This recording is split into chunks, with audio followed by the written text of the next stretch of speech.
there, it's Karen Kennedy with Real Food Matters. Today we're making salad.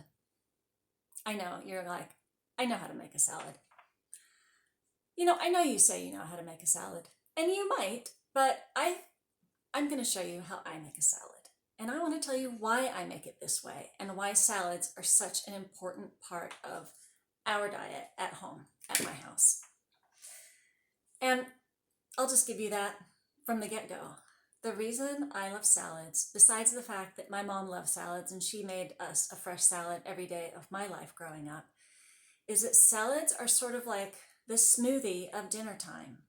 It's a place you can put all the good things. You can dump all the good things in the salad and then make it taste good with your dressing. And I find it's an easy way to get your vegetables because it's primarily uncooked. So I'm going to take you through the process of my bare bones salad, and along the way I'll tell you some good substitutions, and I'm going to use mostly things you can find in the store. In fact, at this time that I'm recording this, we're going through the coronavirus isolation period, so I am not able to get a lot of the things that I would normally buy. All right, so it's springtime, and I think springtime is salad season because we want to do things that are good for our liver. We've been eating a heavier diet all winter, and we're starting to want to balance that with a more cleansing diet, put more raw foods in our diet, so salad is it. And I usually want to base, most people think of lettuce is a salad, so I'm going to do a lettuce salad. And really all I could get at the store with my Fred Meyer order was some romaine hearts, and they weren't even organic. So I have this. But romaine hearts are so crunchy and people love the texture of romaine hearts. So I'm going to go with this, but I'm going to pimp my salad so it's really fortified with nutrition and flavor. So the first thing I'm going to do is I'm going to cut up one of these romaine hearts, and I'm going to do that. Just going to cut down the middle. And one of my mother's pet peeves is having salad that has really big pieces of lettuce that you have to sort of shove in your mouth or cut. And because it's ingrained in me by having my mom always say, God, couldn't they cut these salad pieces a little smaller? I always try to cut my salad pieces nice and small so it's easy to eat with a fork and you don't need a knife. So I'm going to cut bite-sized salad pieces, always thinking that I'm serving my mother for dinner. I think that's a good way to go. And this is my base, and I'm going to pop that in my salad spinner. You might know, I am not one for I'm one for the garden, for kitchen gadgets, but I use a salad spinner every day. You'll see why. It's the easiest way for me to build a salad and get it all washed and dry, because I wash all of my salad greens. It's a high-risk food. You don't know what's been put on this. You don't know who's handled it and what else they've handled, so wash it. But now, I want to up the nutrition of this salad.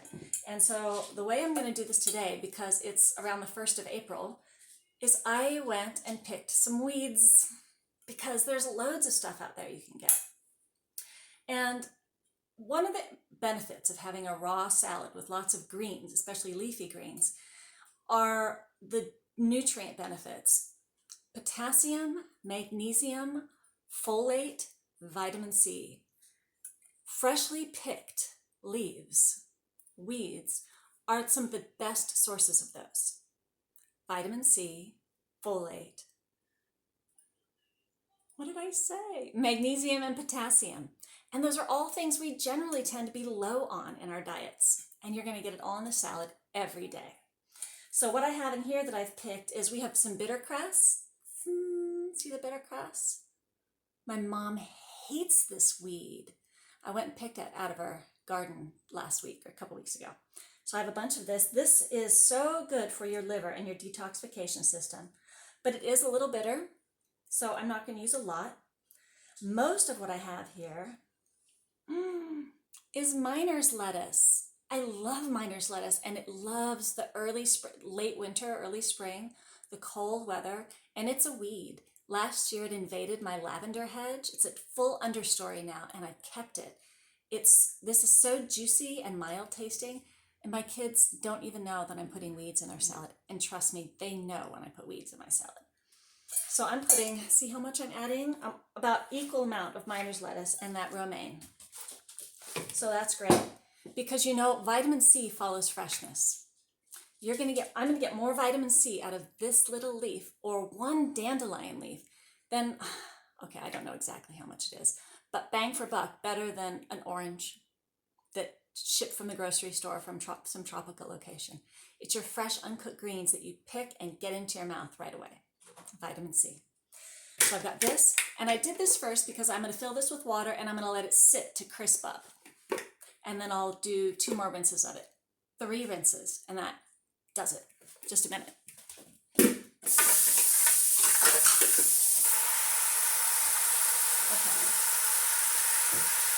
So the next thing we're going to do is we're going to make a dressing. Now, store-bought dressings, now, they're not even fine. They might be tasty, but you can make really tasty dressings. One more minute. You can make just as good a dressing at home. Cheaper, with less waste, with way better ingredients. You can. And I'm going to show you my base. And learning my base salad dressing that I use is going to give you the basic guidelines for making any kind of dressing. I just use a canning jar. Now the first ingredient in almost every salad dressing is salt. And don't be afraid of using salt with salad because most greens, most really nourishing greens like dandelion and dark leafies, they're bitter. They have bitter flavor. And salt balances a bitter flavor, so it tastes a little more sweet. In fact, you know the word salad comes from the Latin root of sal, which is salt. Salad means salted greens. So start with salt. So I'm going to put, I don't know, I'm probably putting half a teaspoon of salt in this jar. You can always add more, or you can always add more of the other ingredients. I've never tasted too salty of a salad dressing. And the other ingredient that I add is an emulsifier. And you can either use a fresh raw egg yolk. So if you have your own chickens or you're getting your chickens from someone you know, you can use a fresh egg yolk. I don't like to eat raw egg products of eggs from the supermarket because there's such a high rate of salmonella. But if you have your own, use a raw egg yolk. Egg yolks are so good for you. But we can all get Dijon mustard from the store. You can use stone ground mustard, and that gives its own flavor. But I find the Dijon mustard works really well. And I'm probably gonna use a tablespoon of it.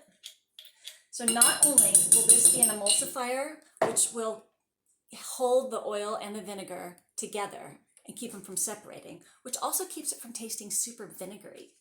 The mustard obviously will give it more flavor. So salt and mustard, which is your salt and your emulsifier. And now I'm going to add my acid. You can use any acid you want, lemon juice, lime juice. I have here white wine vinegar, can be really mild and nice.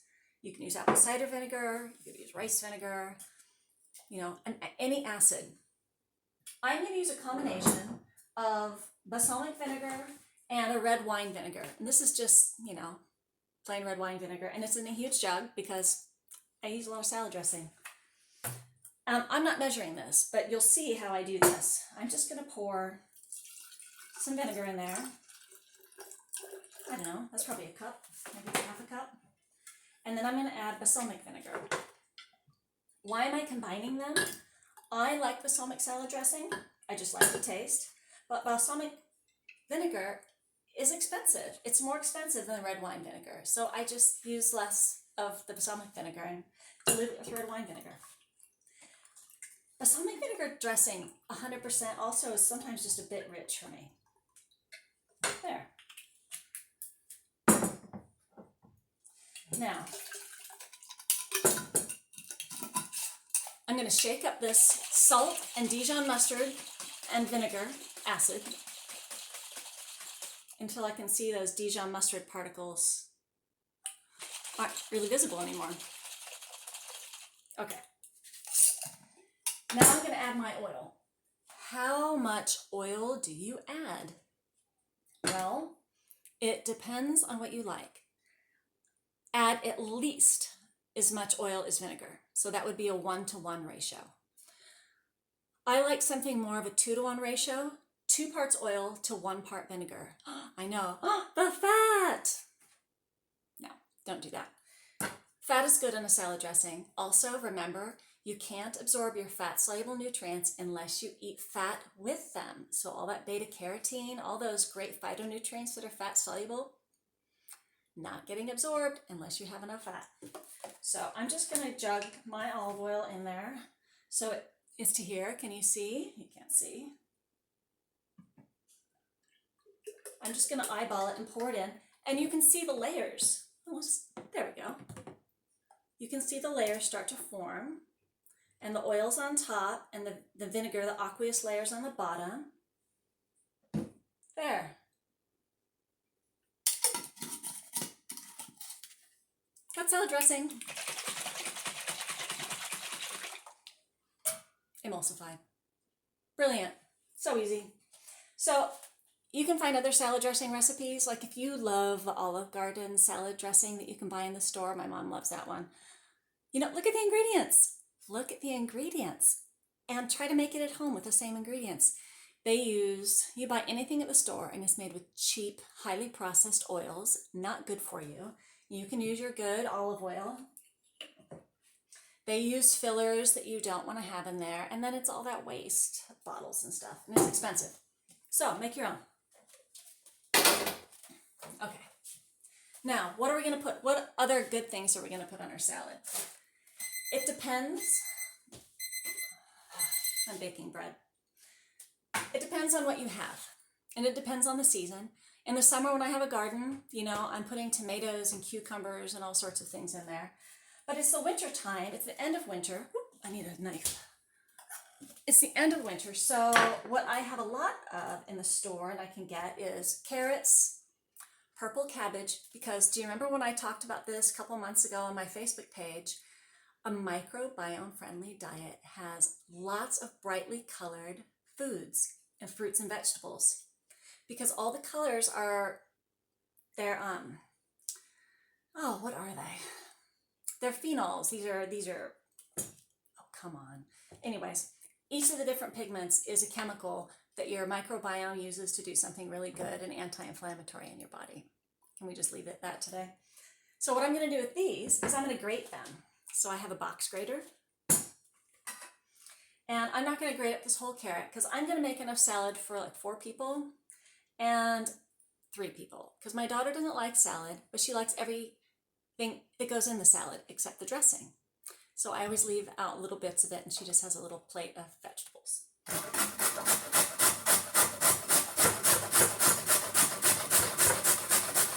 So I'm going to cut out some of my carrot, grate that, and I'm going to take my cabbage. So I always have some purple cabbage and all these things. They're always on my shopping list in the wintertime.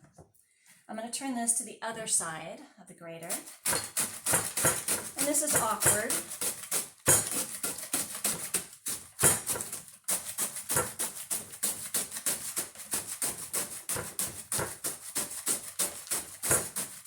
There we go. And then I dump this all into my bowl. So this is my salad bowl that we're going to eat and serve out of. And I'm just gradually going to build my salad in here. So there's my carrots and my purple cabbage. And those were washed ahead of time. That's the prep that I did. I like radishes. And I like to grate the radishes in there sometimes too. But that was last year. Last year I liked them grated. This year I like them sliced. So I'm just going to slice my radishes in half and then do little doodahs. When I have a lot of radishes, like if I'm growing them in the garden, I just get a glut of them. I like to do a quick pickle, so I'll slice them up just like this, and then I'll throw them in a jar with some rice vinegar and salt on them, because pickled radishes are such a good little garnish on burritos, pretty much burritos, and rice bowls, and sometimes salads. There we go. And a totally out of season imported avocado, because avocados make your dressing so creamy and wonderful. Now, if you don't like avocados and you also want to make it creamy, this is where you could also add hard-boiled eggs. And the yolk of the hard-boiled egg acts as an emulsifier, so it makes your dressing really creamy. Of course, adding some grated or crumbled cheese can also help. So I just, slice my avocado in the skin, and then I'm putting it in the bowl.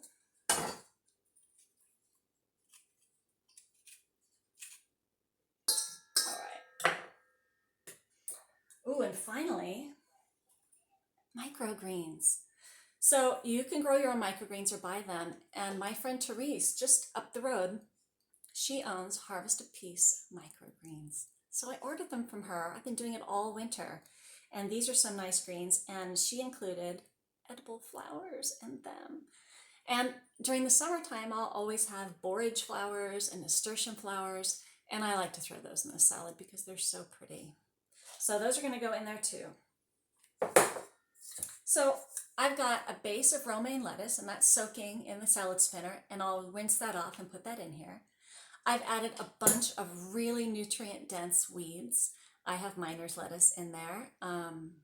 What else did I have in there? I had bittercress, but you could also put some dandelion leaves. Caution, dandelion leaves are really bitter, so just go easy on them.